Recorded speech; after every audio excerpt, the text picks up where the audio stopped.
하나님께서 우리에게 주신 말씀은 창세기 37장 1절에서 11절까지의 말씀입니다. 제가 봉독하겠습니다. 야곱이 가나안 땅 곧 그 아비의 우거하는 땅에 거하였으니 야곱의 약전이 이러하니라. 요셉이 17세의 소년으로서 그 형제와 함께 양을 칠 때에 그 아비의 첩 빌하와 실바의 아들들로 더불어 함께하였더니 그가 그들의 과실을 아비에게 고하더라. 요셉은 노년에 얻은 아들이므로 이스라엘이 여러 아들보다 그를 깊이 사랑하여 위하여 채색 옷을 지었더니 그 형들이 아비가 그 형제들보다 그를 사랑함을 보고 그를 미워하여 그에게 언사가 불평하였더라. 요셉이 꿈을 꾸고 자기 형들에게 고하매 그들이 그를 더욱 미워하였더라. 요셉이 그들에게 이르되 청컨대 나의 꾼 꿈을 들으시오.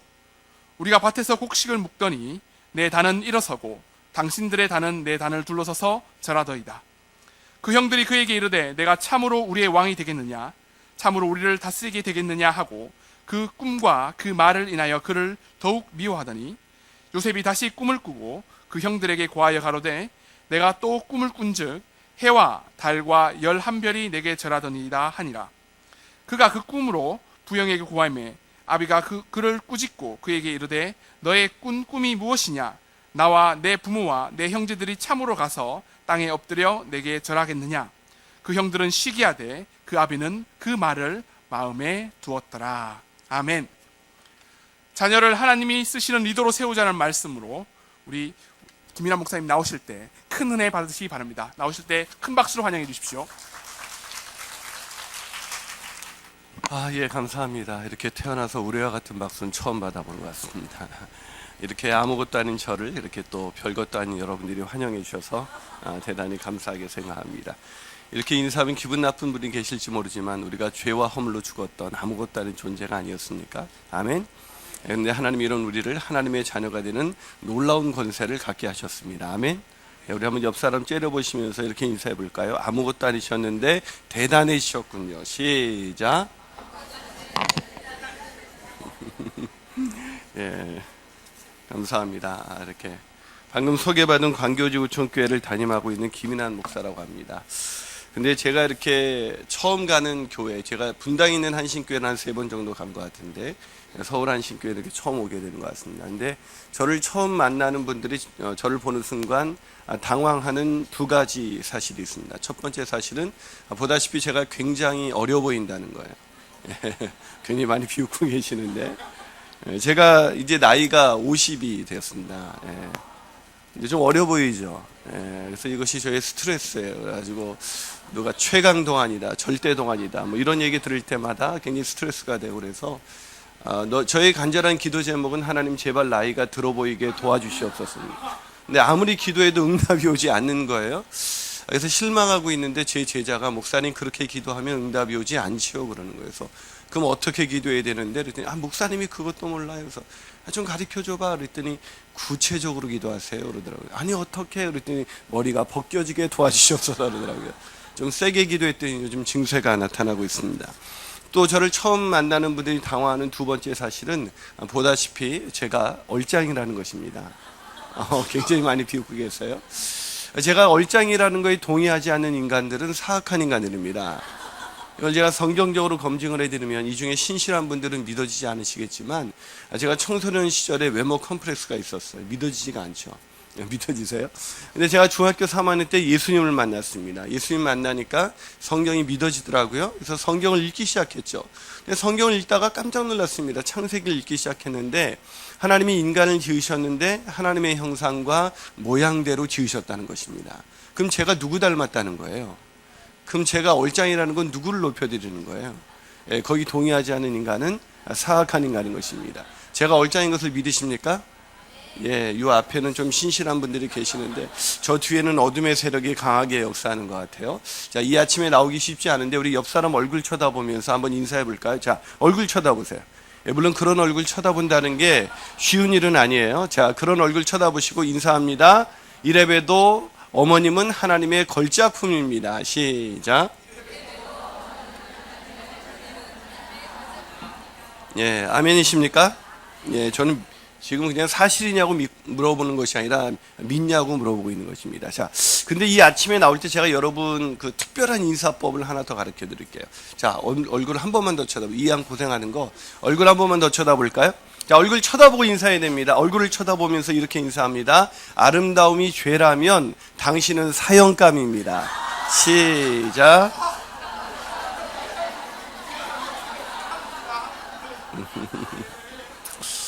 예, 저는 벌써 죽었어야 할 인생이었습니다. 예. 오늘 한신교회 오게 돼서 너무 감사하고, 특별히 어머니들 만나게 돼서 너무나 감사합니다. 세상에서 가장 그 위대한 존재가 있다면 바로 어머니죠. 하나님은 모든 가정에 계실 수 없어서 부모, 특별히 어머니를 그 가정에 주셨다라는 말이 있습니다. 어머니라는 존재 참 위대한 존재지만 사실 자녀를 키우다 보면 자녀 키우면서 죄책감 한번 갖지 않나, 내가 정말 자녀에 대해서 늘 미안하고 어떻게 보면 이렇게 키우는 것이 아니었는데 라는 그런 아쉬움을 늘 갖고 사는 존재가 바로 어머니겠죠. 오늘 어머니 기도회에 오게 된 걸 감사하고, 한국에서 어머니 기도회를 처음 시작한 사람이 바로 저입니다. 많은 분들이 중계 충성교회 그렇게 알고 있는데, 제가 그 교회도 가서 어머니 기도회 그 설교를 했는데요. 그 담임 목사님이 저한테 그러시더라고요. 아유, 원조가 오셨네요 그러더라고요. 제가 한국에서 한 20년도 더 됐네요. 어머니 기도회를 시작한 지가. 왜냐하면 아이들을 그 가르치다 보니까 아이들의 문제가 아니라 결국 부모의 문제구나. 특히 엄마가 변화되지 않으면 아이들의 변화는 정말 일시적일 수밖에 없다는 그런 것을 절감하고 어머니 기도를 시작했습니다. 그랬다가 어머니 기도가 본격적으로 알려진 건 제가 지구촌교회 1998년도에 지구촌교회 갔을 때, 그때 거기서 어머니 그 지구촌교회 분당에 있잖아요. 분당이라는 데 아시죠? 누가 그러더라고요. 천당 밑이 분당이다 뭐 이렇게 그러는데, 그 분당에 있는 엄마들이 되게 잘 사는 것 같지만 애들 문제로 누구보다도 고민을 많이 하는 분들이 분당의 엄마들이었습니다. 특별히 자녀 교육 문제에, 아마 여기도 별반 다르지 않을 거라고 생각하는데, 자녀 교육 문제에 굉장히 열정을 갖고 있다 보니까 기대치가 너무 높다 보니까 거기에 따라주지 않는 아이들로 인해서 부모와 아이들이 아주 심각한 갈등을 겪고 있었죠. 그래서 그 교회에 가서 어머니 기도회를 시작해야겠다. 그래서 또다시 어머니 기도회를 시작했는데, 광고를 엄청나게 했는데 그때 성도가 한 10,000명 이렇게 모이고 있었는데 엄마가 한 명이 왔어요. 얼마나 기도가, 정말 기도가 절실히 필요한 분들이 엄마들인데, 엄마들이 정말 얼마나 기도를 안 하는지. 그래서 제가 즉시 하나님께 전보를 쳤죠. 하나님, 사역자가 둘인데 엄마가 혼자 하면 어떻게 기도하겠습니까? 그랬더니 즉시 눈을 뜨는 순간 2명이 더 왔어요. 하나님이 정말 놀라우신, 은혜로우신 하나님이죠. 3명이 어머니 기도를 시작했어요. 그러다가 그 엄마들이 막상 아이들을 데리고 기도하자 그러니까 애들을 위해서 막 너무나 안타까운 마음 많은데, 기도도 이게 훈련이거든요.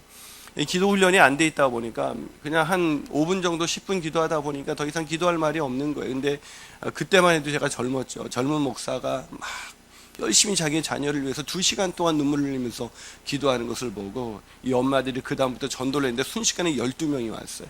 4배가 된 거죠. 그러니까 보니까 온 엄마들이 다 애들이 우울증에 걸렸거나 등교를 거부하거나 뭐 게임 중독에 빠졌거나 뭐 이런 아이들의 엄마였죠. 그런 엄마들을 붙들고 같이 기도하면서 그것이 소문이 나면서 한 1,500명 그렇게 어머님 기도회를 하고 있었죠. 그래서 한국의 많은 교회들이 어머님 기도회 탐방을 하고 가고, 그러면서 어머님 기도회를 이제 시작하게 됐는데, 그것을 오히려 전도 프로그램으로 잘 소화해낸 교회가 이제 중계 충성교회입니다. 그래서 참 그 교회도 갔다 오면서, 야, 어머니 기도회가 이렇게 한국에서 굉장히 지금은 어머니 기도회 하는 교회가 많아졌는데 굉장히 감사하고, 참 기도하는 어머니의 자녀는 망하지 않는다는 암브로스 감독의 이야기처럼 여러분의 가정에 기도하는 모든 어머니의 자녀가 망하지 않고 하나님이 주시는 형통한 인생 살게 될 것을 믿습니다. 예, 아멘한 엄마들의 그 자식만 그렇게 될 줄로 믿습니다. 예, 좀 아멘에 왜 이렇게 인색하세요? 예, 오늘 드디어 사춘기에 대해서 좀 더 집중적으로 강의를 하려고 그래요. 아마 CGN TV에서 보는 사람들도 있고, 요즘은 그 CBS에서 제가 미션 2014라는 그런 프로그램을 진행하고 있는데요. 이 사춘기에 대한 개념을 많은 분들이 자녀 양육의 성공의 여부가 판가름되는 시점이 언제냐? 그럼 저는 주저없이 그게 사춘기다라고 말씀을 드릴 수가 있습니다. 사춘기를 이미 다 지난 엄마들은 이제 우리는 상관이 없나 보네 이렇게 오해하시는데, 사춘기는 전 인생을 살면서 반드시 이해해야 되는 굉장히 중요한 개념입니다. 그런데 우리는 사춘기를 그저 아이들이 그냥 철없을 때, 그냥 중학교 때 이때쯤 막 이유 없는 반항을 하고 어디서 특수훈련을 받고 온 것 같죠. 부모에게 대들기, 부모 열받게 하기, 이런 특수훈련을 받고 온 그런 시기다라고 생각을 하죠. 어떤 아이가 사춘기에 대해서 네이버에 보니까 질문을 던졌어요. 제가 요즘 이유 없이 화가 나고 자꾸 불안하고 저녁에 누가 자기를 죽일 것 같고 이런 불안한 증세가 계속되는데 제가 사춘기인가요? 누가 이렇게 올렸어요. 그랬더니 어떤 아이가 답을 했습니다. 아니요, 지금의 증상으로 보면 정신쇠약인 것 같습니다. 이렇게 올렸어요. 또 어떤 아이가 질문을 올렸어요. 초등학교 4학년짜리가 제가 요즘 아무래도 사춘기인 것 같아요. 자꾸 동생이 말을 안 듣으면 솔부터 올라가고요. 엄마가 뭐라고 말하는 게 다 짜증나고 싫어져요. 제가 하기도 싫은데 저절로 그렇게 되더라고요. 제가 사춘기인가요? 초등학교 4학년짜리가 글을 올렸어요. 그랬더니 한 아이가 대답을 했습니다. 지금으로 보면 사춘기 초기인 것 같습니다. 그러나 좀 더 자세히 지나보면 알 수 있습니다. 저는 초등학교 5학년입니다. 이렇게 올렸어요. 초등학교 4학년, 5학년짜리 아이들이 사춘기에 대해서 이렇게 많이 고민을 하는데, 이때가 사춘기라고 생각하는데 그렇지가 않아요. 사춘기는 굉장히 중요해요. 오늘 우리가 읽은 본문에 요셉이 몇 세의 소년이라고 나와 있어요? 17세의 소년이라고 나와 있죠. 사춘기 중기입니다. 사춘기를 요셉이 잘 보냈기 때문에 하나님 앞에 쓰임받는 그런 꿈꾸는 사람으로 쓰임받을 수 있었던 것입니다. 저는 여러분의 자녀들이 사춘기 전이라면 사춘기를 잘 예비해서 사춘기를 잘 지나가서 요셉처럼 쓰임받게 되기를 주님의 이름으로 축복합니다. 또한 사춘기를 이미 지나고 있다면 사춘기를 이해하시고 아이와의 그런 갈등이 해소되는 그런 놀라운 축복의 시간이 되기를 주님의 이름으로 축복합니다. 그러나 이미 사춘기를 다 지났고 애가 결혼을 해서 장성했다면 그 아이를 이해하고 또 이미 내가 왜 지금 부부관계가 이렇게 힘들어졌는지 그 원인이 다 사춘기에 있거든요. 그런 중년이 들어서 부부간의 위기가 왔다든지 노년이 되었는데 이 남자 도저히 이해할 수가 없다 그러면 그것을 이해할 수 있는 중요한 축복의 시간이 될 것입니다. 그만큼 사춘기는 굉장히 중요한 시간인데, 제가 이 사춘기 강의를 사실은 CGN TV에서도 그랬고 CTS에서도 이게 12강 동안 했던 거예요. 그것을 오늘 1시간 안에 제가 중요한 개념만 함께 나누려고 합니다. 혹시 그 개념을 이해하다가 혹시 부족하면 그 두란노에서 사춘기 자녀를 위한 부모 멘토링이라는 책이 있습니다. 거기 보면 CD가 또 나와 있기 때문에 여러분이 함께 참고해 볼 수 있을 것 같습니다. 많은 분들이 사춘기를 오해해요. 이 사춘기 오해, 이 편견을 갖고 있죠. 이 편견이라는 게 얼마나 무서운지 제가 금방 실험을 한번 해드리겠습니다. 저는 어디 가서 제 자신을 동물로 비유할 때 저는 늑대와 같은 인간입니다. 이렇게 소개를 합니다. 저는 늑대와 같은 인간입니다. 이 얘기를 드리는 순간, 이 말씀을 드리는 순간 여러분은 어떤 이미지가 떠올라요? 김인환 목사는 늑대와 같은 인간이다. 웃으시는데 제가 늑대 같다. 그러면 어떤 이미지가 떠오르죠? 늑대. 그냥 편안하게 얘기하세요. 늑대야 그러면 어떤, 우리 어머님은 늑대 그러면 야비하다. 저를 야비하게 보시는 거죠. 또 늑대 그러면 음흉하다. 그렇죠? 야비하고 또 싸납다. 그래서 남자를 늑대 같다 할 때 결코 좋은 이미지가 아니죠. 근데 제가 이 핸드폰에서 한번 인터넷에서 늑대에 대해서 한번 조사를 해봤어요. 늑대가 어떤 존재인가. 흔히 남자들을 늑대 같다고 하죠. 좀 안 좋은 의미로 남자를 늑대라고 하는데 대체 왜 이런 말이 나왔을까요? 알고 보면 늑대는 굉장히 멋진 동물 중에 하나입니다. 늑대에 대한 오해가 있는 것 같아서 누명 좀 벗겨보려고 합니다. 늑대는 평생 한 마리 암컷만 사랑합니다. 늑대는 자신의 암컷을 위해 목숨까지 바쳐 싸우는 유일한 포유류입니다. 늑대는 일부 일처제를 철저히 지키고 암컷을 위해 죽을 힘을 다해 싸우며 암컷이 먼저 죽으면 가장 높은 곳으로 올라가 울어대며 슬픔을 표현합니다. 그리고 남은 새끼들을 끝까지 책임지고 홀로 기른 다음 다 크면 독립을 시킨 후에 암컷이 죽은 장소에 가서 자신도 굶어 죽습니다. 늑대는 사냥을 하면 사자와 달리 암컷과 새끼를 위해 음식을 먼저 양보하고 자신은 주위를 살피며 경계를 늦추지 않고 망을 보다가 온 가족이 다 먹고 난 뒤에야 먹습니다. 통닭 한 마리에 목숨을 거는 우리 남편들과는 늑대는 제일 약한 상대가 아닌 제일 강한 상대를 선택해 사냥을 합니다. 늑대는 인간이 먼저 그들을 괴롭히지 않는 한 절대 먼저 인간을 공격하지 않습니다. 저는 늑대입니다. 이미지가 좀 달라졌죠? 자, 우리가 편견을 깨는 순간 한 늑대에 대한 이미지가 달라진 것처럼 우리가 이 시간 편견을 깨야 되는 개념이 있다면 그것은 바로 사춘기라는 개념이에요.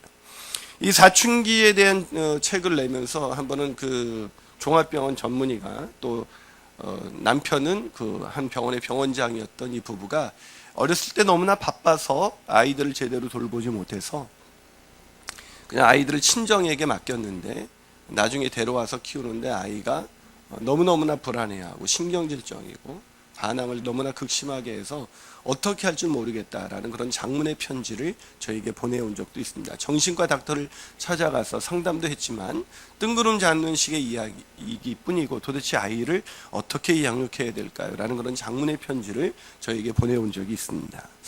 이렇듯 이렇게 사춘기라는 개념이 굉장히 중요한 개념인데 우리는 아이들의 이 사춘기가 뭔지를 몰라요. 여러분 사춘기 하면 뭐가 떠오르죠? 사춘기 그러면 이유 없는 반항의 시기, 거부하는 시기, 그리고 불안한 시기, 뭐 심리적 이유기, 뭐 이런 거 배웠죠? 혹시 이 중에 나는 자녀와 대화가 잘 통한다. 그런 분 손 들어보세요. 자녀가 예, 한 분 계시네요. 혹시 애가 몇 살이죠? 27살하고 35살이요? 아, 예. 예, 그때도 안 통하면은 그건 자식이 아니죠. 예, 예. 그러세요.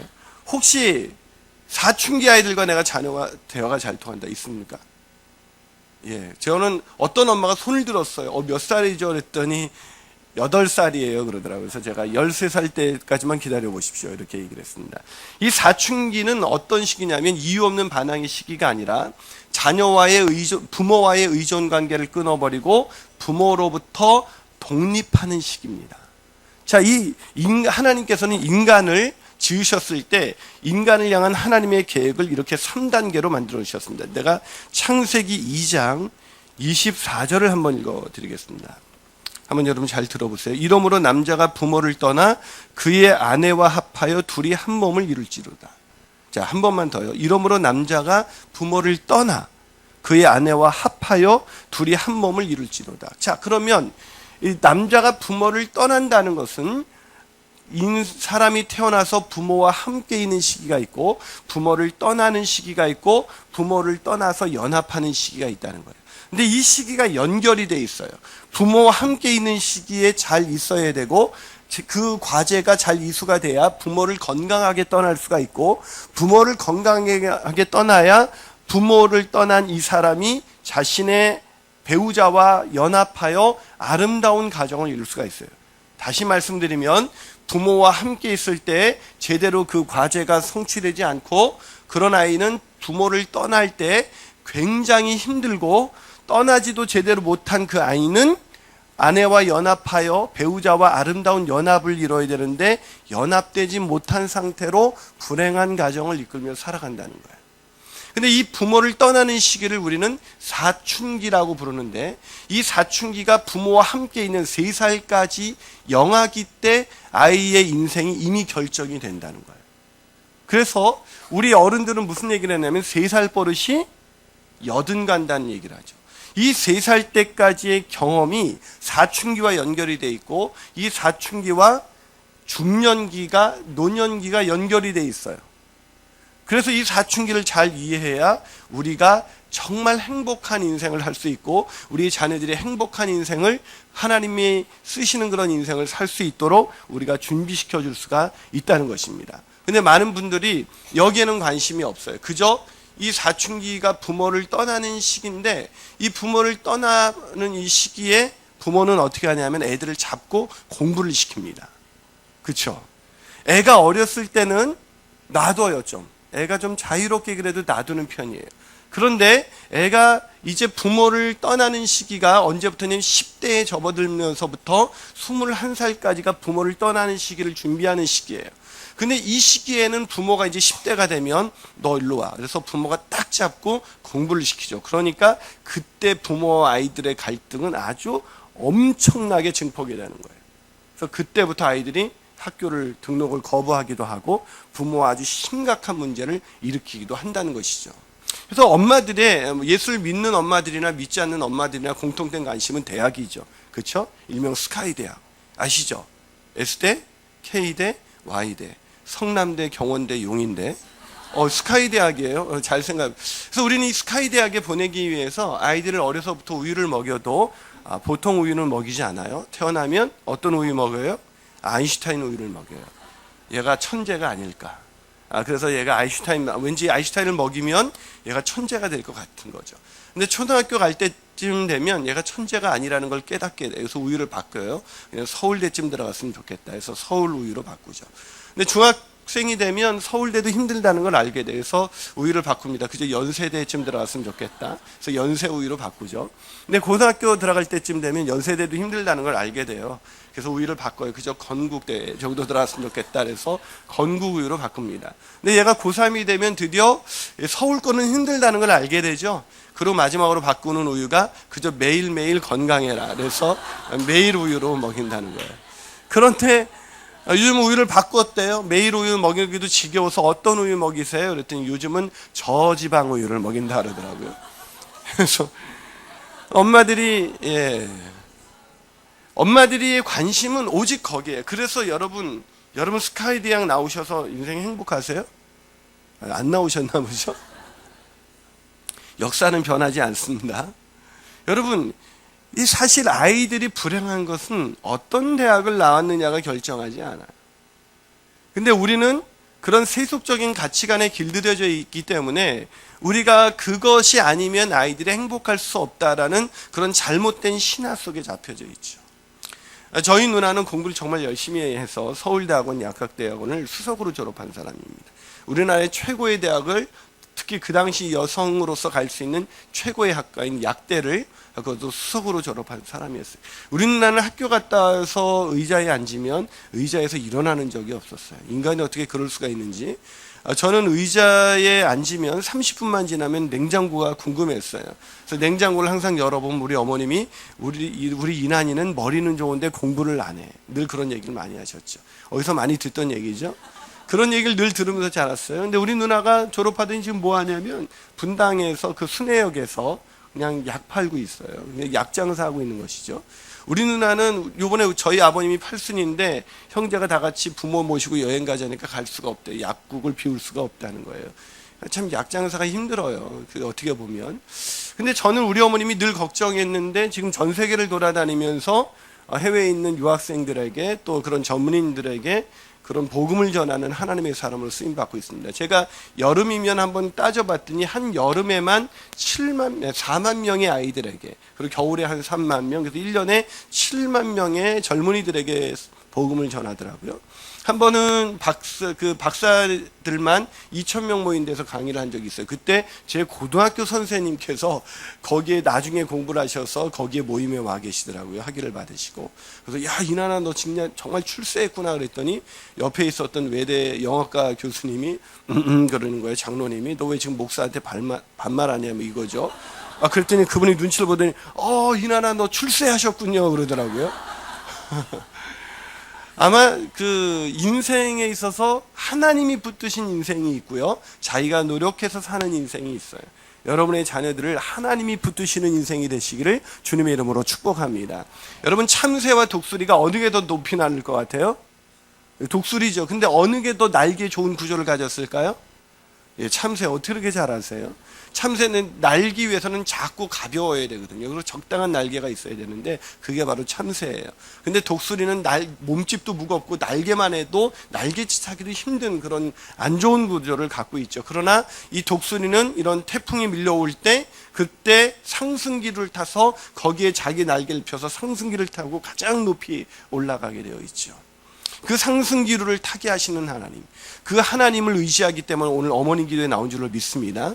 그런데 이 자녀들을 양육할 때 엄마들이 이제 사춘기가 되면 이 자녀의 양육은 저는 늘 연날리기에 비유하는데 처음에 연을 내가 잡고 막 끌고 가야 되지만 점점 시간이 지나면 질수록 이제 연이 날아오르기 시작하면 연줄을 어떻게 해야 돼요? 점점 풀어줘야 돼요. 그런데 우리는 연줄을 더 붙잡습니다. 10대가 되면, 중학생이 되면 이 아이 내가 이때 잘 잡아주지 않으면 얘 인생의 대학이 좌우가 되기 때문에 내가 잡고 뛰어야겠다 하기 때문에 그때부터 아이들은 아주 심각한 증세를 보이는데 그때 두 가지입니다. 아주 극심한 반항을 하든가 아니면 완전히 순종적으로 바뀝니다. 근데 극심한 반항을 하는 아이들도 다루기가 힘들지만 이때 순종적이 되는 아이들은 굉장히 인생에서 어려움을 겪게 됩니다. 사춘기를 포기한 거예요. 사춘기를 포기했다는 것은 부모와의 의존 관계를 끊어버리고 부모로부터 독립해서 독립된 성인이 되어야 되는데 성인이 되고자 하는 독립된 성인이 되고자 하는 것을 포기하는 거예요. 이 독립된 성인이 되지 못한 사람을 부모로부터의 의존 관계를 끊지 못하고 부모와의 의존 관계를 유지하면서 사는 사람들을 가리켜서 우리는 마마보이라고 부르죠. 그거를 아주 심리학적 용어로 말하면 성인 아이라고 부릅니다. 성인이 됐는데 몸은 성인이 됐는데 마음은 어린 아이인 거죠. 그래서 이 어린 아이는 여전히 성인이 되지 못했기 때문에 부모를 의지하면서 살기 때문에 부모를 떠나 아내와 독립된 인격체로 연합해서 살 수가 없습니다. 그래서 굉장히 많은 문제를 일으키죠. 아내와 살아야 되는데 남편과 살아야 되는데 누구하고 살고 있습니까? 엄마하고 살고 있습니다. 그렇기 때문에 그런 가정은 절대로 행복할 수가 없어요. 아무리 스카이 대학을 나오고 아무리 그 대기업을 다니고 대기업 임원이 됐다 할지라도 그 사람이 가정에 와서 결국 행복이라는 것을 전해줄 수가 없습니다. 그래서 겉에서 보면 굉장히 행복한 가정 같은데 들어가 보면 서로 이미 사실은 부부가 아닌 채로 살아가고 있는 것이죠. 서로 독립된 외로운 섬처럼 그렇게 살아갑니다. 우울하고 힘들어서 쇼핑을 해보기도 하고 여러 가지 막 사람들을 만나서 수다를 떨어보지만 돌아올 때쯤이면 마음의 공허함을 이룰 수가 없어요. 그래서 쇼핑 중독에 빠지기도 하고요. 남자들은 일 중독에 빠지기도 하고요. 특히 남자들은 섹스 중독에 빠지기도 합니다. 이런 중독의 현상은 특별히 성인 아이에게 나타나는 하나의 증세예요.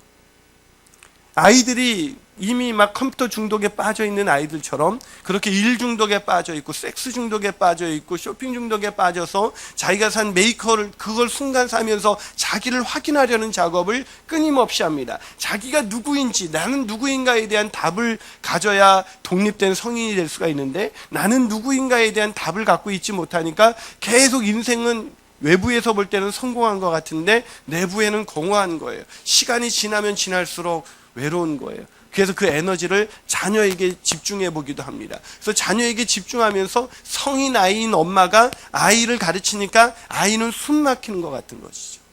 그리고 그 아이도 성인 아이로 자라가게 됩니다. 그래서 성인 아이가 반복되면서 그 가정에는 행복이라는 것이 사라지게 되는 것이죠. 그래서 이 사춘기는 우리가 이해해야 될 때 굉장히 중요한 개념이라는 거예요. 지금 혹시 남편이 일 중독에 빠져 있습니까? 아주 나하고 정상적인 연합을 하지 못하고 그렇게 살아가고 있습니까? 어느 날 남편이 그래서 이 여자들은 어떻게 살아가냐면 살아가면서 나이가 들면 좀 나아지겠지 뭐 이런 생각을 하면서 살아가요. 근데 어떻게 특히 어르신들 나이가 드니까 남편이 나아지던가요? 점점 심해져요. 한 번은 어떤 이런 세미나에서 부부 세미나에서 혹시 지금의 남편과 죽어도 다시 태어나면 다시 결혼할 사람 그랬더니 아무도 손을 안 드는 거예요. 그때는 어떤 할머니 한 분이 머리를 긁적거리더니 손을 드는 거예요. 그래서 이 부부 강사가 너무나 기분이 좋아. 그래 그렇게 사랑이 깊으셨어요 어르신 그랬더니 이분이 손을 들고 하는 말이 다 그놈이요 이랬다는 거잖아요. 사실은 나이가 들면 나아질 것 같지만 오히려 더 어린아이와 같아져요. 왜 어린아이 같아질까요? 원래 어린아이였어요. 사춘기 과제를 제대로 수행하지 못했기 때문에 점점 더 이기적으로 바뀌어져 갑니다. 나이가 들면 들수록 그 잠시 일을 할 때는 그 일에 매여 있기 때문에 자신의 어린아이의 그 짓을 보여줄 기회가 없었던 거예요. 근데 은퇴를 하고 집으로 돌아오면 이제는 본격적으로 그 남편의 어린아이의 짓이 나오기 시작하는데 견디기가 힘든 거예요. 그래서 그때 황혼 이혼을 하는 것이죠. 사춘기가 이렇게 중요한 개념이에요. 인생의 전체를 관통하는. 근데 그게 언제 주로 결정이 된다고요? 3살 이전에. 3살 이전에 대부분의 아이들의 인성과 그런 모든 것들이 결정이 돼요. 그 때문에 3살 이전에 내가 어떻게 양육했는가를 오늘 강의를 통해서 지켜보고, 그리고 그 아이가 지금 사춘기에 왜 이런 증세를 보이고 있는가, 아니 우리 남편이, 아니 내가 왜 그런 증세를 보이고 있는가를 확인하고 그 부분을 치유할 수 있는 치유의 계기가 되기를 주님의 이름으로 축복합니다. 자, 그러면 사춘기는 첫째 어떤 특징을 가지고 있는가, 이것을 알기 전에 제가 그걸 먼저 좀 얘기를 해요. 사춘기는 먼저 어떤 특징을 갖고 있는가. 여러분, 인생에서 가장 어려운 때는 바로 자신이 사춘기일 때와 자신이 사춘기 자녀를 둔 때인 것입니다. 자, 첫 번째, 사춘기는 어떤 특징인가? 첫 번째로 말씀을 드리겠습니다. 첫 번째, 변화무쌍한 시기입니다. 변화무쌍한 시기다. 이 아이들은 말로 표현할 수 없을 정도로 미운 때죠. 제가 특히 중학생들은 정말 어려운 아이들입니다. 이 중학생을 둔 부모들이 있습니까? 이 중학생, 특히 남자아이들 장난 아니죠. 여학생이 사춘기를 더 심하게 겪을 것 같지만 그렇지 않습니다. 남자가 아무리 착하고 이쁜 아들이었어도, 말 잘 듣는 아들이었어도 사춘기가 들어오면 바뀌죠. 제가 지구촌교회 갔을 때 처음에 중등부 애들 위해서 설교했거든요. 와, 얘네들은 찬양을 안 부르세요. 이 중등부 애들이, 중등부 예배, 여러분이 자녀들이 예배 어떻게 드리는지 궁금하시죠? 한 번만 가보세요. 이분들은 절대 찬양을 안 하세요. 이 앞에 애들이 특히 인상 팍 쓰면서 그냥 이러고 있어요. 제가 너무 힘들어서 매주 걔네들 앞에 쓰니까 너무 힘들잖아요. 그래서 한번 끝나고 불러서, 야, 너 교회 예배 드리는 게 그렇게 힘드니? 그랬더니 힘들대요. 그러면 예배 안 나오면 되잖아 했더니 교회 안 나올 수가 없대요. 그래서 왜 안 나올 수가 없냐 했더니 엄마가 교회를 안 나가면 누나를 파버린다 그랬다는 거예요. 애들이 자신의 눈을 보호하기 위해서 어쩔 수 없이 교회를 나오는 거죠. 여러분, 이 사춘기 때 아이들이 교회를 안 나가겠다는 얘기를 많이 하죠. 교회 안 나가려고 합니다. 이때부터 신앙을 떠납니다. 이때 신앙이 있어서도 굉장히 중요한 시기인데, 애가 아까 말씀드렸죠. 이 개념을 이해하면 굉장히 중요해요. 사춘기는 이유 없는 반항의 시기가 아니라 이유가 있어요. 부모와의 그런 자신의 사랑의 저장소였던, 안전지대였던 부모와의 의존 관계를 끊어버리고 부모로부터 떠나 아내와 연합하기 위해서 부모와의 떠남을 준비하는 시기예요. 그럼 사랑의 저장소였고 자신의 안전지대였던 부모와의 관계를 끊어버려야 되니까 모든 걸 다 거부하는 거예요. 엄마가 원하는 건 다 싫어요. 엄마가 원하는 거는 무지, 엄마가 좋아하는 색깔, 엄마가 좋아하는 거 이러면 다 싫어요. 어떤 애가 쇼핑을 하러 갔는데 우연히 이제 그 엄마가 자주 다니는 그 쇼핑 장소였으니까 그거 니네 엄마가 좋아하는 색깔인데 했더니 애가 마음에 들어 하더니 갑자기 안 사요 그러더라는 거예요. 얼마나 엄마를 싫어하냐면 엄마가 밥 먹으라 하는 소리도 싫대요. 그러니까 애들한테, 사춘기 애들한테 밥 먹어 이러면 안 돼요. 그냥 처먹어 뭐 이렇게 해야지. 애들한테 그렇게 밥 먹으라고 하면 안 돼요. 애들이 부모의 말을 듣지 않는 것은, 우리는 왜 말을 잘 안 듣는다 그래요? 친구 잘못 사귀어서. 그렇죠? 그 친구 만나면서부터 애가 이상해지죠. 그렇죠? 그래서 우리는 친구 잘못 사귀어서 그렇다 그러는데, 문제는 상대방 엄마도 그렇게 생각한다는 거예요. 친구 잘못 사귀어서 그러는 게 아니에요. 아이들이 부모와의 의존 관계를 끊어버려야 되니까 불안한 거예요. 여러분, 불안하면 사람이 어떻게 돼요? 신경질적으로 바뀌어요. 여러분, 제가 저희 와이프하고 딱 어디를 가는데 갑자기 뭐 어딜 갔는데 스타킹을 안 신고 온 거예요. 그래가지고 그거를 사야겠다는 거예요. 그래서 길가에 차를 대고 있는데 아주 이게 5분 이상 대고 있을 수 없어. 잠깐 갔다 이제 금방 갔다 온다 그랬는데 15분 걸렸어요.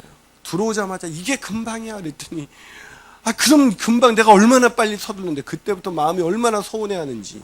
여러분, 사람이 불안해지면요, 저희 부부는 참고로 이 19년 동안 살면서 싸운 적이 없어요. 이렇다 하게. 사람들이 안 믿어요. 근데 우리 와이프한테 물어보면 정말 그래요. 우리 애들이 요번에도 저한테 이렇게 그 어버이날이라고 편지를 썼는데, 우리 엄마 아빠가 우리 엄마 아빠라는 게 자랑스럽다. 왜냐하면 우리 엄마 아빠가 싸우는 걸 한 번도 본 적이 없다 그러죠. 걔네는 모든 기독교 가정이 그렇다고 생각을 합니다. 죄송합니다. 그래서 그렇게 행복하게 싸우는데 저도 불안하니까 와이프한테 신경질적으로 바뀌더라고요. 근데 부모와의 의존 관계를 끊어버리려고 하니까 어때요? 불안하죠. 그러니까 신경질적이 되고 부모의 의존 관계를 끊어버려야 되니까 유진 피터슨이라는 분은 부모에게 반항과 거부라는 장치를 통해서 자녀들은 10대들은 독립을 시도한다. 그래서 부모가 원하는 걸 다 싫어하기 때문에 이때 부모가 원하는 걸 다 싫어한다고 해서 애가 이상해졌다고 생각하면 안 돼요. 그건 뭐예요? 정상이에요. 한번 옆 사람에게 인사해 볼까요? 대개 자녀는 지극히 정상입니다. 시작.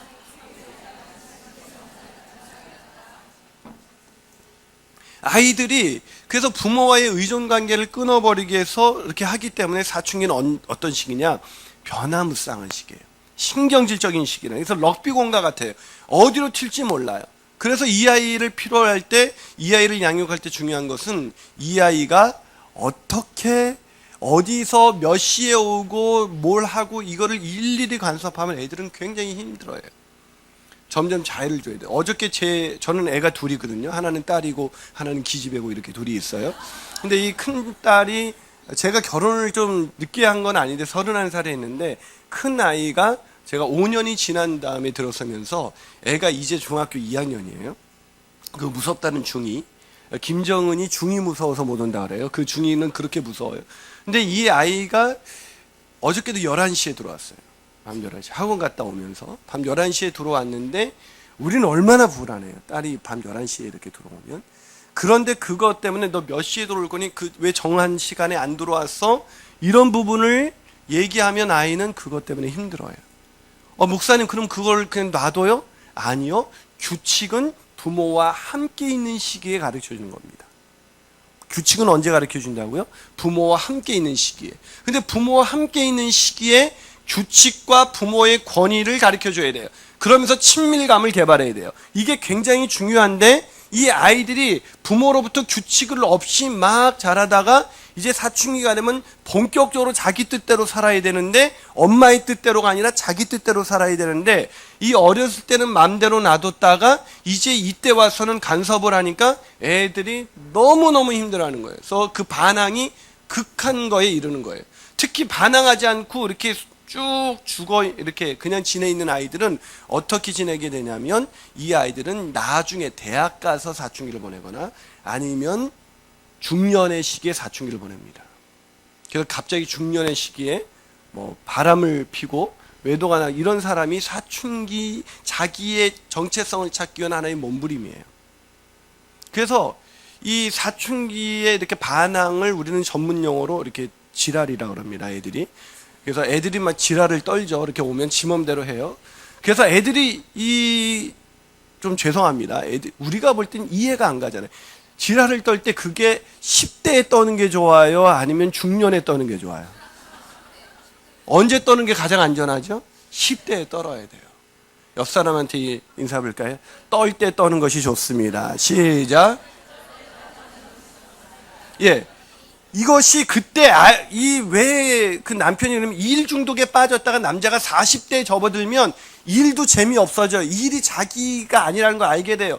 그래서 자신을 대신 찾기 위해서 자꾸 뭔가를, 그 대상을 찾는 거예요. 자기 안에서 하나님이 정해진 내가 누구인가를 발견해야 되는데, 내가 아닌 다른 것을 통해서 나를 찾으려는 거예요. 그게 사람일 수도 있고 이성일 수도 있고 물건, 그런 쇼핑의 그런 대상일 수도 있고 일일 수도 있는 거예요. 중독의 대상은 다르지만 그런 부분을 통해서 자기를 찾으려고 하는데 결코 찾을 수가 없죠.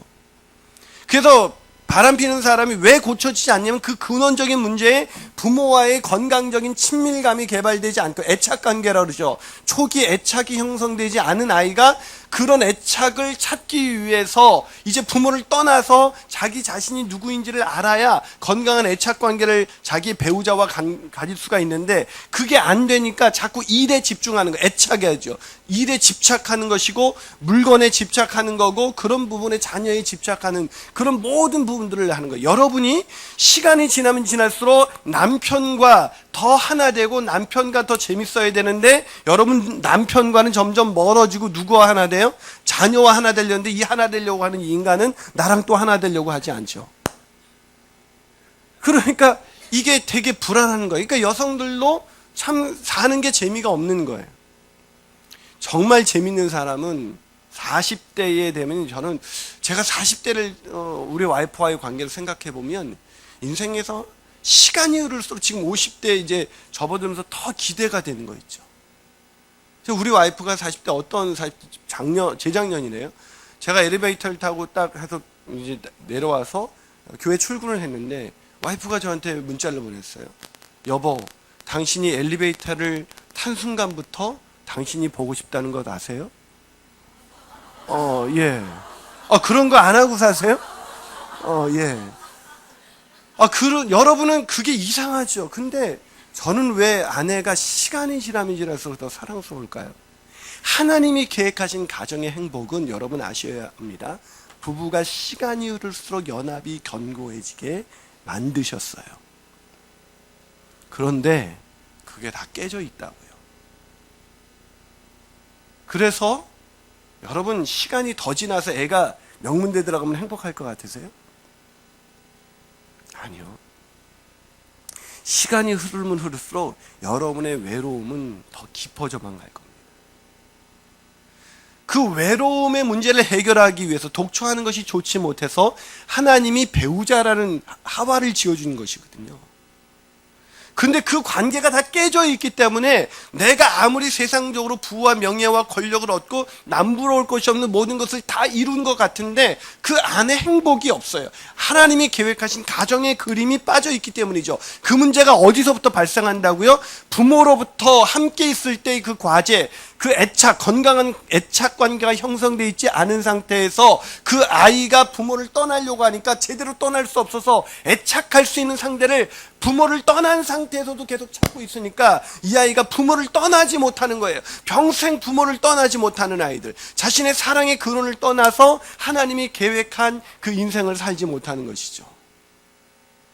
그렇기 때문에 떠나지 못하는 그 시기에 아이들은 너무나 불안하니까, 떠나고 싶지 않은데 떠나야 되니까, 떠나야 되는 그게 짜증나는 거예요. 애들의 입장에서도 떠나야 되는데 떠나고 싶지 않으니까.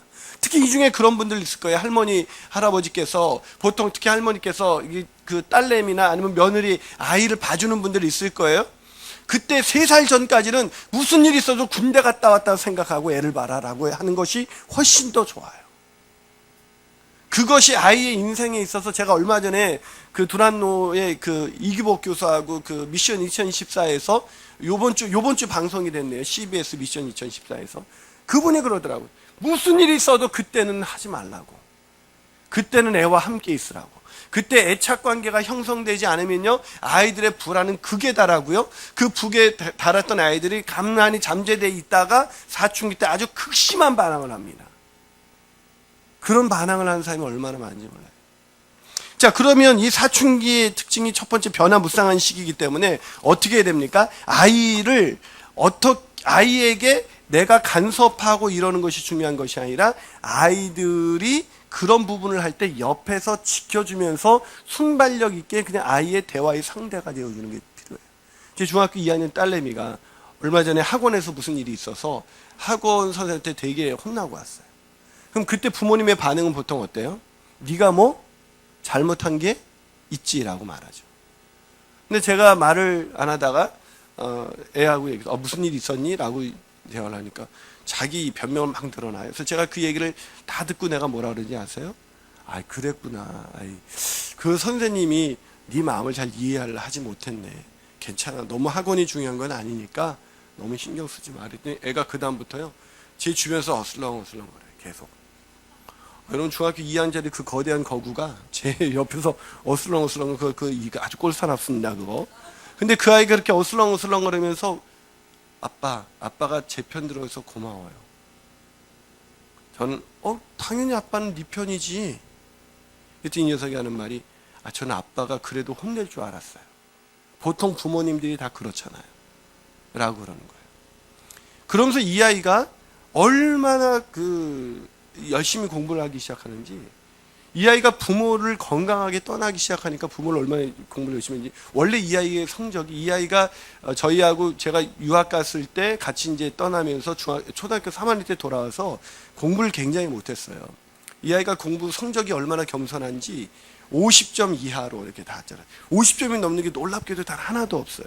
얘는 50점을 넘으면 다른 애들이 힘들어할까봐 늘 겸손하게 성적을 맞아오는. 근데 성적 가지고 단 한 번도 싸운 적이 없어요. 그랬더니 한 번 이 녀석이 저한테 어버이날이래. 아빠, 제가 부족한 딸이라서 죄송해요. 공부 더 열심히 할게요. 이렇게 썼어요. 그래서 제가 그 편지를 받고 그랬어요. 세은아, 공부를 못했다는 게 네가 부족했다는 걸 의미하는 게 아니야. 너는 우리한테 너무나 완벽한 딸이야.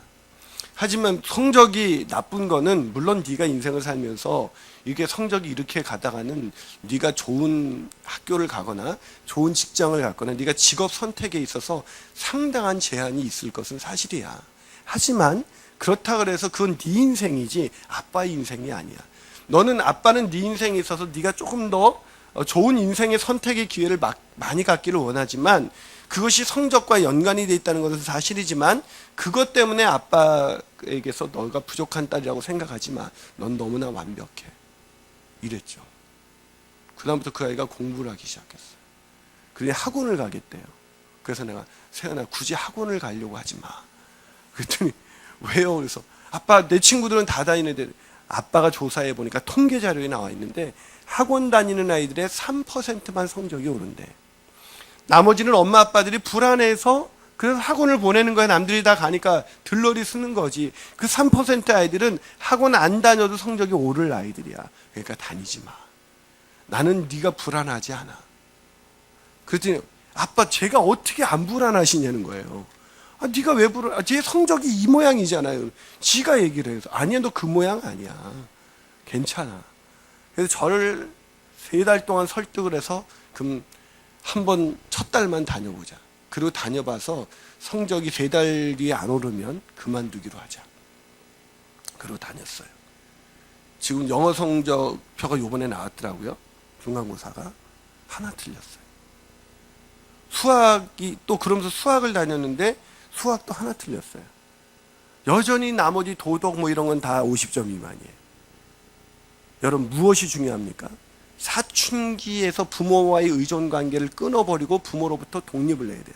자, 그 특징을 제가 시간이 없기 때문에 빨리 말씀을 드리고 왜 이것이 중년기하고 연결되는지 그것만 보여드릴게요. 두 번째, 사춘기는 자기 스스로 조정하기도 어려운 시기다.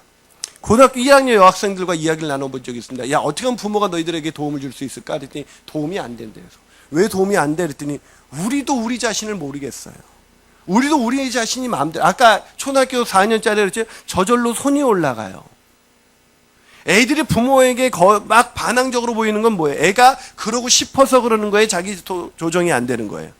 조정이 안 되는 거예요. 근데 그때 애한테 엄마가 너 이거 어디서 배워먹은 버릇이야? 막 하면서 혼을 내면 애도 어떻게 할까요? 더 자괴감이 드는 거죠. 나도 내 마음대로 안 되는데 엄마가 그렇게 말하니까 더 힘든 거예요. 여러분 혹시 사춘기가 되면 아이들에게 한번 과일을 딱 깎아가지고 애 방으로 딱 들어가 보세요.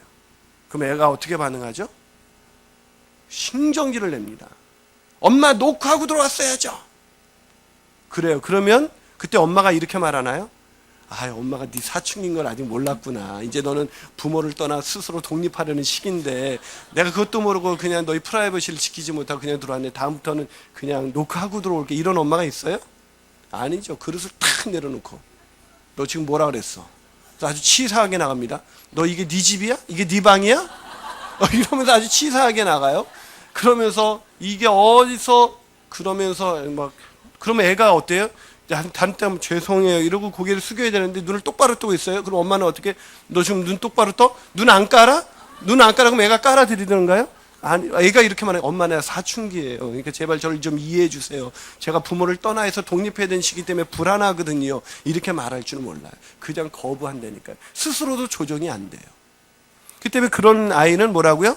정상이다, 비정상이다? 정상이다. 자, 세 번째, 아이는 기존의 권위와 지시를 거부하는 시기입니다. 기존의 지시와 권위를 거부합니다. 그렇기 때문에 부모가 예전에 말했던 모든 것들이 다 짜증나요. 그래서 애들이 다 짜증날 때 그건 어디서 버릇이었기 때문에 그렇기 때문에 그때만 잠시 그러는 시기예요. 때문에 그때 부모는 어떻게 이해해야 돼요? 아, 얘가 나를 거부함으로 자신을 찾고자 노력하는 시기구나 라고 이해하면 돼요. 자, 네 번째, 사춘기는 다른 사람과 끊임없이 비교하는 시기다. 막 옆집에 있는 엄마하고 비교해줘. 엄마 옆집 엄마는 이렇대. 그럼 우리는 어떻게 말하죠? 아, 그래, 엄마도 너를 잘할게. 이렇게 대답해야 되는데 엄마는 어떻게 해요? 그 집 가서 살아. 어떻게 그렇게 알아요? 그 집 가서 살아. 그렇게 얘기하죠. 어릴 때는 아빠가 최고라고 했던 애가 이제 아빠가 힘들어져요. 이제 가족들하고 어디 놀러, 사춘기 전조가 뭡니까? 야, 우리 밥 먹으러 어디 가자. 그럼 애들이 아, 예 하고 따라나던 애들이 안 따라나서기 시작해요. 사춘기 진입하기 직전기입니다. 애가 뭘 말을 하면 대답을 안 해요. 우린 대답을 안 하면 어떤 생각을 하죠? 아, 얘가 드디어 사춘기구나. 이제 나와의 나를 거부하기 위해서, 나를 떠나기 위해서, 의존관계를 끊기 위해서 하는구나. 이렇게 생각해야 되는데 대답을 안 하면 우리는 어떻게 생각하죠? 이게 어디서 버릇없이 싸가지 없이 이런 생각을 해요. 나를 무시한다고 생각하죠? 그래서 막 그걸 가지고 얘기해. 너 대답할래 안 할래? 예. 이러면 이제 더 짜증이 나죠. 아니요. 그런 부분에 대해서 대답을 안 합니다. 그렇기 때문에 다른 사람하고 비교할 때 부모는 어떻게 해야 돼요? 다른 사람을 왜 비교할까요? 그 다음 단계하고 연결이 되는데 사춘기는 닮고 싶은 모델을 찾는 시기다. 무슨 시기냐? 애가 부모로부터 떠나서 자기가 어른이 되려고 하니까 어른이 되기 제일 쉬운 방법은 뭐예요? 모델을 찾는 거예요. 그런데 그 모델이 제일 아이들이 눈에 많이 들어오는 모델이 누구예요? 연예인이에요. 그래서 애들이 되고 싶은 거 소망 1위가 뭐예요? 연예인이죠. 여러분 때는 되고 싶은 1위가 뭐였어요? 선생님. 좀 나이가 드신 분들은. 왜요? 본 게 선생님밖에 없어요. 그때 선생님들 짝사랑했던 분들 계시죠? 한번 선생님 만나보세요. 그 선생님. 이런 인간을 제가 왜? 우리 스타일이 전혀 아니에요? 우리 스타일이 전혀 아니었는데 왜 그래? 본 게 그거밖에 없기 때문이죠. 그 때문에 아이들이 막 연예인 브로마이드 붙이고 우리 딸내미도 다 붙여 있어요. 너 얘 좋아하냐? 얘 좀 괜찮은데 막 이렇게 같이 동조해줘요. 그런데 신앙이 좋은 엄마는 어떻게 생각해요? 얘가 우상을 붙였구나. 뭐 이렇게 생각하고 기도해 주세요. 우리 애가 이걸 띌 수 있도록. 아니요. 그걸 붙여야 돼요. 그래서 닮고 싶은 모델을 찾는 시기이기 때문에 얼마든지 그 모델을 같이 동조해주고 같이 좋아해주고 그러면 어느 날 지가 뛰어요. 사춘기가 끝나면. 지 모델을 찾을 때. 자, 또 사춘기는 어떤 시기입니까? 닮고 싶은 모델을 찾기 때문에 비교를 하는 거예요. 자, 사춘기는 가장 낮은 자존감을 가지고 버티는 시기다. 애들한테 물어보면 애들이 초등학교 공부를 잘하다가 중학교 오면 공부 성적이 떨어지는 아이가 있어요. 뭐하고 연결돼 있을까요?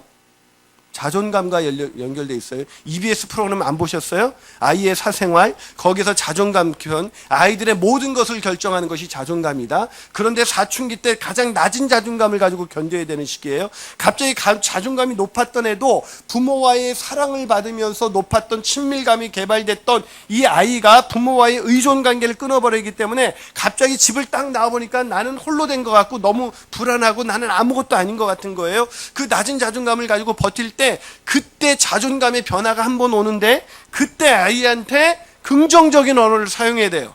근데 우리는 너 어떻게 말합니까? 너 그렇게 공부 안 하면 너 거지돼? 너 지금 이렇게 해야 되면 너 지방대학, 너 서울권 진입할 수 있는지 알아?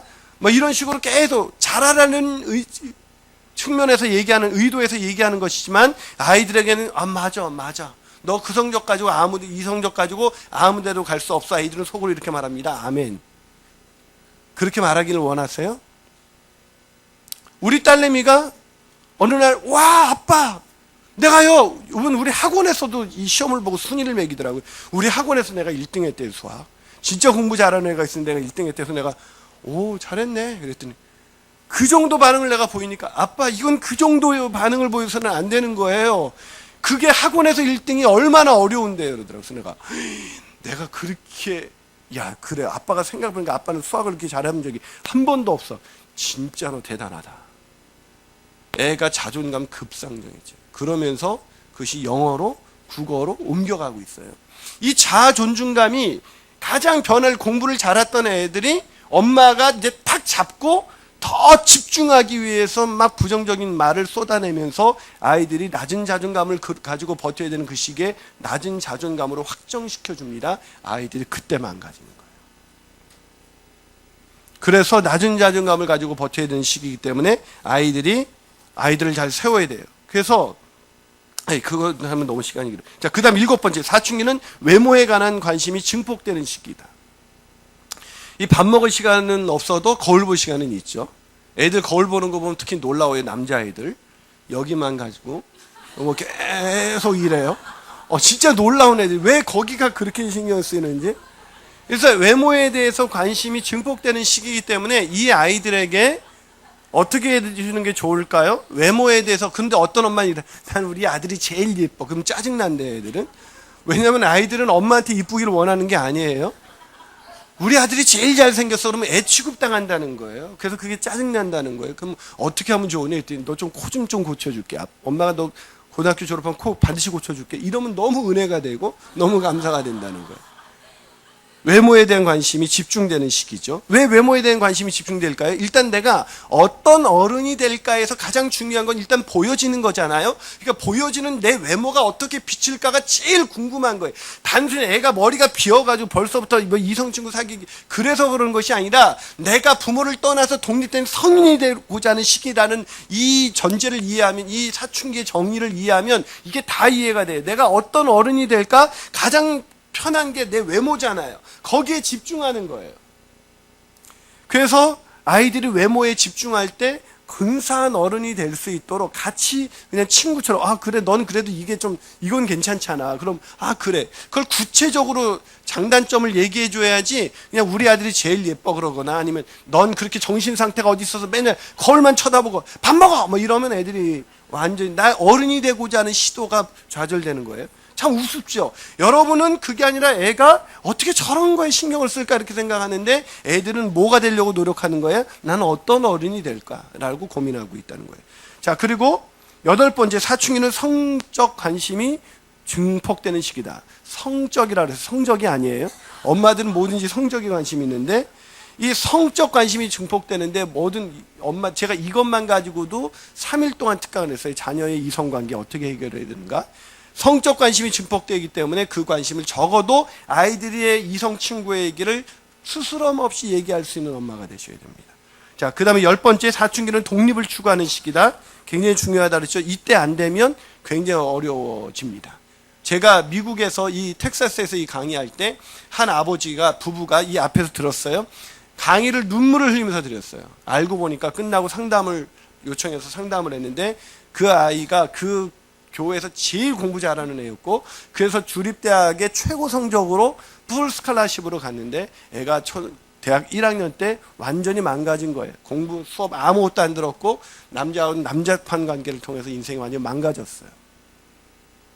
그리고 아빠가 찾아서 너 왜 이 모양이어서 옛날처럼 엄하게 혼냈더니 그 아이가 이렇게 말하더라고요. 언제 아빠가 내 얘기 들어주신 적 있어요? 언제 내가 하고 싶은 대로 내가 되고자 하는 것으로 아빠가 언제 나한테 지지해 준 적이 없어요. 저는 아빠가 원하는 인형일 뿐이었어요. 이제 내 마음대로 살래. 더 이상은 터치하지 마세요. 그래서 그분들이 이 사춘기의 개념을 내가 좀 더 일찍 알았더라면 그분들이 눈물을 흘리면서 했습니다. 이 독립을 추구하는 시기예요. 빨리 독립하게 만들어야 돼. 저는 우리 아이들한테 늘 말합니다. 너네들은 고등학교 졸업하면 우리 집을 떠나야 돼. 이 얘기를 늘 해줘요. 그랬더니 애들이 우리 둘째는 초등학교 6학년인데 얘가 엄마한테 엄마 나 이제 6년밖에 안 남았어. 걱정스럽게 엄마 나 6년 되면 어디 나가서 살지? 자기가 아무리 생각해도 6년 뒤에 독립은 어려워. 세연이가 초등학교 6학년 때였어요. 저한테 큰애가 사춘기라 그래요. 맞아 넌 사춘기야. 너 이유 없이 엄마 아빠가 말하는 게 다 싫어지지? 그렇죠. 어떻게 아니에요? 제가 전문가인지도 모르면서 그래 그 시기는 이제 너는 부모와의 의존관계를 끊고 이제 네 마음대로 살 수 있게 됐다는 거예요. 그래서 부모로부터 독립하는 시기지. 그래서 네가 이제는 심리적으로도 독립하고 인격적으로 독립해야 되는데 경제적으로도 독립해야 돼. 그러니까 넌 고등학교 졸업하면 아빠가 경제적으로 독립할 수 있도록 대학 가는 첫 번째 등록금은 대줄 거야. 하지만 그 이유는 네가 알아서 해야 돼. 우리 집의 교육 방침이에요. 그래서 애들이 늘 그걸 알고 있어요. 그래서 공부를 스스로 학습을 해요. 좀 더딘 것 같지만 엄마가 최고 달려서 여러분 연을 높이 나르는 연을 푸는 재미가 재미있는 인생이지 그게 높이 날게 하는 것이지 막 계속 바람 안 부는 데서 자꾸만 뛰어요. 계속 아직은 날고 있죠. 언제까지 날까요? 언제까지 그렇게 엄마가 끌어주는 인생으로 끌고 가려고 하십니까? 부모를 떠나 보내야 합니다. 마지막으로 두 가지, 사춘기는 부모에게 성취와 기쁨을 주는 시기이다. 부모를 성숙하게 하는 시기다. 무슨 얘기입니까? 사춘기가 없다면 부모는 내 마음대로 자식을 키웁니다. 그러나 사춘기를 통해서 부모는 비로소 자녀를 하나님 앞에 내려놓습니다. 내가 청직이라는 걸 알게 되죠. 내 마음대로 내가 원하는 야망과 내가 원하는 꿈을 이루기 위한 그런 도구가 아니라 하나님이 그 아이에게 원하시는 하나님의 계획과 하나님의 비전을 발견케 하고 하나님의 뜻대로 양육해야 되는 것을 알게 하는 시기죠. 마지막으로 사춘기는 부모도 적응하기 힘든 시기다. 그래서 이때는 제일 좋은 부모는 자기 취미를 개발하고 자녀로부터 최대한 독립해서 애에게 집중하기보다는 오히려 자신의 인생을 부부와 함께 여행을 가고 니네 좀 집에서 있어 그렇게 하는 시기. 그렇게 할 때 부모도 자기도 사춘기를 잘 못 보냈다면 그때 인생의 허무와 이런 공허함이 찾아오는 시기이기 때문에 그걸 찾기 위해서 부부가 서로를 찾아갈 수 있도록 노력하는 시기. 그럴 때 여자 고등학교 친구들과의 어떤 여행, 또 남자들 간의 그런 여행, 그런 부분들이 그 중년의 시기에 굉장히 필요합니다. 자, 여기까지 강의하고요. 제가 사춘기에 있어서 한 가지 개념만 말씀을 드릴게요. 자, 0개월에서 3개월에 태어나면 아이는 그 미취학 엄마들 위해서 얘기합니다. 자폐적인 단계입니다. 3개월에서 5개월이 되면 엄마와의 일치를 경험하는데 3세에서 10세와 연결되어 있습니다. 이때 3개월에서 5개월 동안 아이는 엄마만 보고 모유를 먹습니다. 분유를 먹어도 엄마만 쳐다봅니다. 엄마와 일치되어 있기 때문에 이때는 엄마의 감정이 아이의 감정입니다. 이때는 엄마는 세상에서 가장 행복한 여성으로 사는 것이 아이에게 줄 수 있는 최고의 교육입니다. 이때 엄마의 행복은 아이들에게 고스란히 전달돼서 아이의 자존감을 형성하는 데 첫 번째 스텝이 됩니다. 그리고 3살에서 10살이 되는데 이때 10살까지 연결이 되는데 이 5개월까지의 경험이 아이들이 3살 때부터 10살 때까지 가족과의 일치, 즉 가족과의 친밀감을 개발하는 그런 과정을 겪습니다. 그리고 5개월에서 10개월이 되면 이 아이들은 이제 어떤 기가 되냐면 이제 구별기가 됩니다. 엄마와 나는 구별되었다는 것을 알게 되죠. 아, 엄마와 나는 다르구나. 그래서 이제 소리가 나면 자꾸 주변을 불번거립니다. 이때는 사춘기와 어떻게 연결이 되면 10살에서 12살까지의 영향과 연결이 되어 있습니다. 그래서 청소년 직전기죠. 이때부터는 이제 부모부터 슬슬 떨어지기 시작합니다. 어디 외식을 나가자 해도 그렇게 좋아했던 애가 다녀오세요. 전 안 갈래요. 이런 얘기를 합니다. 그때 왜 안 가? 아빠가 이렇게 시간을 내는데 이러지 말고 그렇게 허용해 줘야 되는 시기입니다.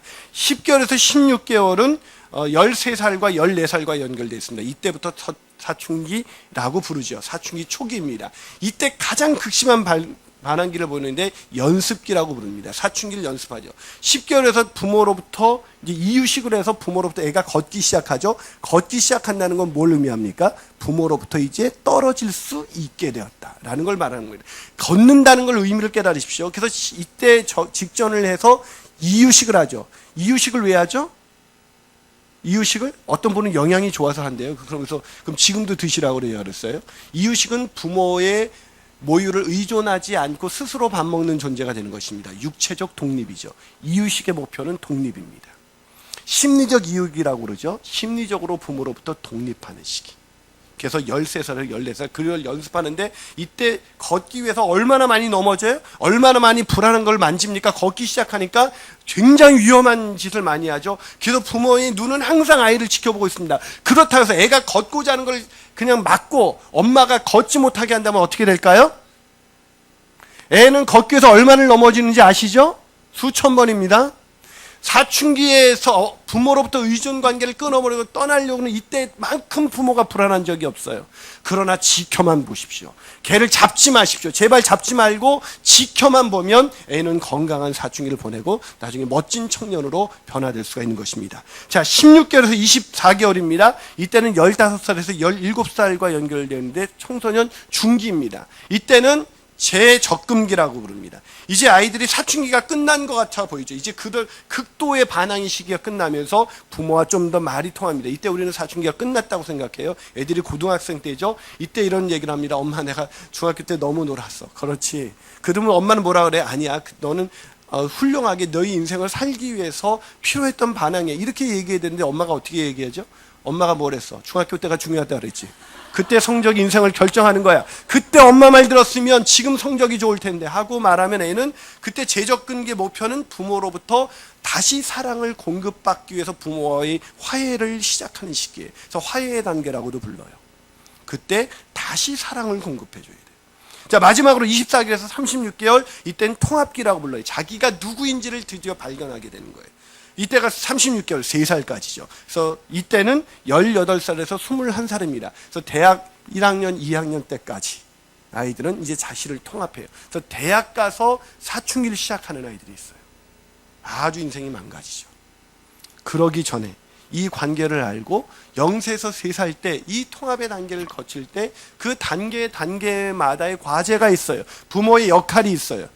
그 부분은 책을 통해서 여러분이 확인하시고요. 그것이 여기 오늘 알아야 될 것은 사춘기와 연결이 되어 있고 그것이 내 인생 전체와 연결이 되어 있다. 여러분 자식이 잘 키웠는데 서울대 보냈는데 어느 날 결혼한 그 배우자와 연합하지 못한 채 쓸쓸히 살아가고 있는 장면을 기대하는 부모는 아무도 없을 겁니다.